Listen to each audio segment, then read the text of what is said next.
So in the shop today, I'm working on Frank's fenders. This is a friend of mine, Frank. He's got a Gladiator. It's a snozberry color, and clearly these fenders are not snozberry. But he's got the black fenders, and he says to me, he goes, "Hey, can we make the black fenders the same color? Can we paint them to match?" And I didn't feel like taking a plain black fender with just the black ABS and going through all the prime and the sand stage. They're not really meant to be painted right away. I said, go buy yourself a set of used fenders that were in decent shape, and we'll sand them and get some color on them. So I'm starting the process. First thing you want to do is kind of assess, is the fender in fairly decent shape? And I mean, it's got some scratches and some wear on it, you might be able to see. There's signs of previous repairs from probably the previous owner. It looked like he had done some touch up and then painted it. He used something he probably shouldn't have. I'll be sanding most of that white junk off there in a moment. But I'll just continue sanding the entire fender with 600 grit. I'm not tearing it apart because these have plastic snaps and they're a pain in the butt to get apart. But I'll just continue to go through and sand all day today. And once I've done sanding and got a consistent surface on all of them, I'll go back over with I'll probably mix up some spot putty on this thing and glaze over some of those little spots here and there just to fill in the rock chips and the divots, because the scratches aren't very deep on it. Most of those will probably just sand out with a little bit of feathering.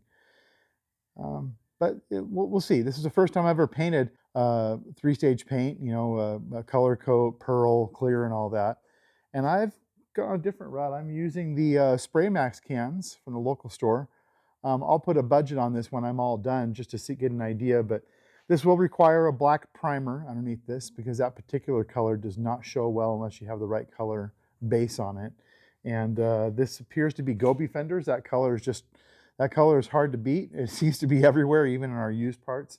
Clearly Beast is actually, believe it or not, that's the same color. It just shows you what a finish difference can make. Or even the Jimny over there is actually the same color too. Gobi really does change color depending on its finish. It's good food for thought, and the snozberry will be the same. That's why paint is more than just color. Paint is actually the finish. Here is the plan today. Today I will just sand and sand and sand all day. And if I'm lucky, by the end of the day, I might be able to get a coat of primer on it. And then tomorrow, hopefully a scuff and a quick shoot. But we'll see how this goes. More posts later. Okay, so I've gone ahead and I've just about finished sanding the first sand on this fender. I say the first because the first time you sand a fender, even at 600 grit, doesn't mean you're done. I mean, you'll have all water on it. You can't see what you can't see because the water is covering a lot. One thing I can tell you for sure is we don't want shiny spots. So when I see these shiny edges and ridges here, I want to make sure I get rid of those. This is areas where the paint will not adhere very well to it, and later on do something called delamination. And you might have seen that before on a few old pickup trucks and what have you, or some factory defect paint jobs. But I have to assess it now, and I'm looking for the spots that are going to cause me the most trouble. And it's actually a fairly clean fender. It doesn't have a lot wrong with it. But right here we have, for example, a pretty solid little rock chip. So small one like that, I'm going to try and feather it out. It makes more sense to try and feather it out by sanding than it does sometimes to hit it with filler, because hard to beat the hardness underneath all that. No matter what I use for body filler, it's a second process. I got to mix it, I got to put it on, I got to wait for it to dry. Much faster if I can just sand through it without changing the geometry too much. So what I will do is I will go through and start sanding those and make a judgment call if I can get through them. Most of them don't actually feel very deep. There's one pretty good damage section on this fender. I'm guessing it probably came off somewhere and rubbed. So for that, about my only option is to sand that really smooth. I do have some ABS body filler I could use on that. But given its location, it's tucked in tight to the body. You're never going to see it. I think I'm better off just sanding it smooth, because the coarseness I feel in my finger, it will transfer to the paint. But since it's tucked in so tight to the body, I don't believe it's going to be seen. So I may just sand that out and leave it. This is not a perfect concourse paint job. This is an off-road vehicle. It's going to get scratched up. So I'm just trying to make it look nice. I want to drive down to the grocery store and not have someone pick it apart too bad. But if I was at a car show, yeah, all bets are off. All right, be back in a moment. Okay. So Next step now is I've gone ahead and I have sanded out those areas, and you can see, let's start with this one up here on the top. This is the one that had that pretty significant chip in it, and I've sanded it to where the chip is just no longer there. If you look in the camera, it is a minuscule speck, and my primer is going to fill that, and I'll be sanding my primer again. So any deviation from that will be gone. But we can come down here, and what you're going to see here is I've sanded and sanded and sanded, but unfortunately, that divot is significantly larger. As a matter of fact, I had to get my hard block out. It had a pretty good lump around it, which caused a halo effect, because this plastic, when it hits, it hits and makes a dent, but then it makes a ripple around the dent. So I've sanded out the ripple, but you can still feel the chip on that pretty solid. And unfortunately, when I got back over here and I was cleaning out this area, they had done some touch-up on this. And what you can see when you look carefully is the paint that they used to touch up is still feeling some of the deeper scratches here. And if it had just been over here, I'd have probably gotten away with it. But since it's here too, what I'll be doing no matter what when I'm done sanding all 4 of these is I'll break out the spot putty, and I'm just going to spot putty all of these. None of them are major dents. They're literally just filling in, gouging and scratching. And the question is, can you use putty on ABS? And very small amounts you can get away with it. You would not do like a full-on body repair with it. As a matter of fact, I'll probably just end up doing that. Now I do have ABS putty filler, and it's expensive stuff to use, and I save it for projects that require it. I can tell also the camera actually shows me a little bit more detail, and naked light with your eye, you actually don't see this, but you see right there, you can see the clear reflection in that spot. I'm going to have to go back and sand that just a little bit more. But pretty soon this fender should be done and ready for a little bit of color. Okay, well, here we are 3 hours later, and I finally got all the sanding busted through the top. It just sucks. I mean, there's nothing exciting about sanding. It's a really boring process. There's a reason why when you see it on YouTube, a lot of guys are just fast forwarding through it. I'm not going to bother putting a camera watching me just sand and catching my most unflattering positions as I sat there and just grind and grind and grind. What I'm going to do is I'm going to show you the important highlights of what I actually care about when I do it. And keep in mind, I'm not a professional painter, and I don't even pretend to be. The closest I ever came was being a yard dog inside of a body shop when I was a teenager. So right now, I'm going to kind of walk you through the whole thing, and I'll show you where we are at in just a second. Here, hold on. So last we left off, I was sanding out these fenders, and I told you one of the important part was getting rid of much as the shiny as I could. I busted the paint along the surface. You know, the camera on here is going to have a tendency to pick up shiny spots that even my eye won't see, but I can assure you that this is plenty of bite on these fenders to hold the paint. And you can see everywhere there was something in the paint. For example, if you look up closer, you can see the little scratch in there. And if I can feel that with my finger, there's no way you're not going to see it in the paint. So that'll require a little bit of putty. Again, that's a little putty spot. This spot right here actually will probably not need putty. I actually sanded that out pretty good, and I can tell you I was able to get it down to the point where it disappeared. The primer will cover that up just fine. Same thing, I come over here and look at these fenders. If you remember, that's the spot on the fender that actually came out okay. Again, that'll fill with primer. But these spots right here definitely require putty. Nice thing is, some of these fenders didn't require anything additional. This one itself, I sanded it out. Every little mark came out of it. It's a pretty clean fender. And same thing goes for, I guess, what would be the passenger side front. There's no real significant divots inside of it. The big mess was right here in the front, and I actually blocked all that out, and it came out just fine. So the next step right now is I'm going to make us some spot putty. I'm going to fill all the little nooks and crannies with it. Let that stuff harden. Then I'll come back and do a light sand with dry sandpaper on those. I won't need to use wet anymore.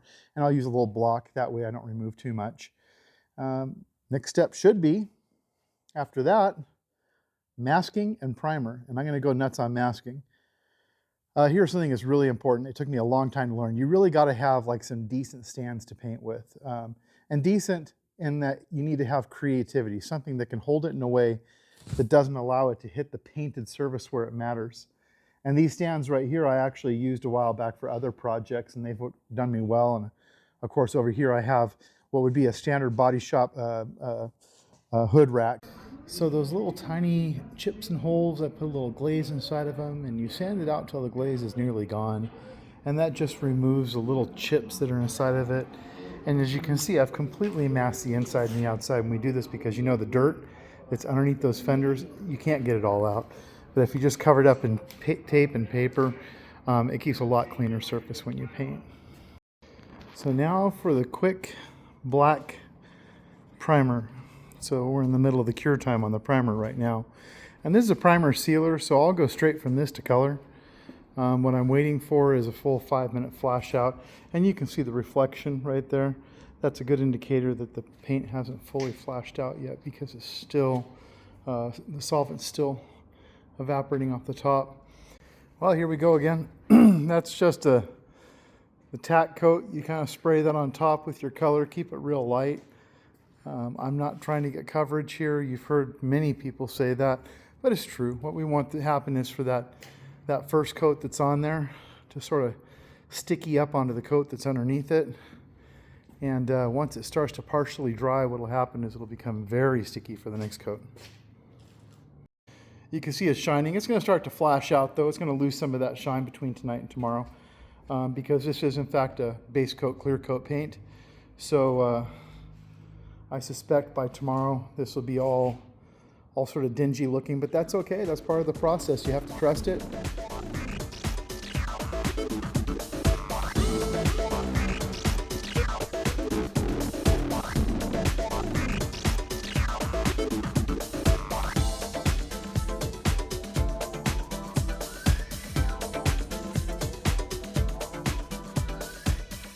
Okay, everyone, well, welcome back to Saturday morning. Current temperature in the shop is 52 degrees. Yeah, that's a mess behind the camera. Anyway, here we are in the shop, and as I mentioned last when we left the video, I had quite a bit to do still on these other two fenders, and I didn't want to just kind of slap it together last night. But you can see I actually put the filler in, and then I sand it all out, and I leave what's just left in the cracks of the scratches. No longer felt, and it's not there. If you can feel it, for sure you're going to see it. And sometimes you don't even have to feel these things for them to kind of pop through the paint. But I'll go through and I'll just keep prepping the next fender. But basically this is driver's side front and passenger side front. I still have a little touch up to do on it. It's a spot that wasn't really important, but I decided if I was going to go ahead and mix up the filler, I may as well just clean them all up. So I got a little sanding there to do, a little bit of sanding here.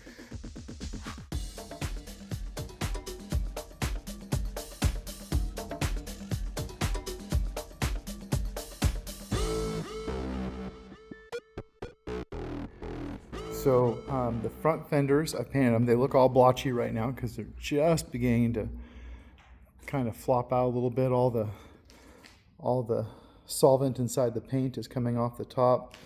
So I'm going to actually go brake for a bit. We got to let this base coat rest out. And then it'll be the, as everyone likes to call it, the gloss sauce will be coming out. Here's the fenders from last night. You can see how nice and even they are after they kind of flop out. They really do get a nice even shine to them, and those other ones will be the same way right before we put the clear on.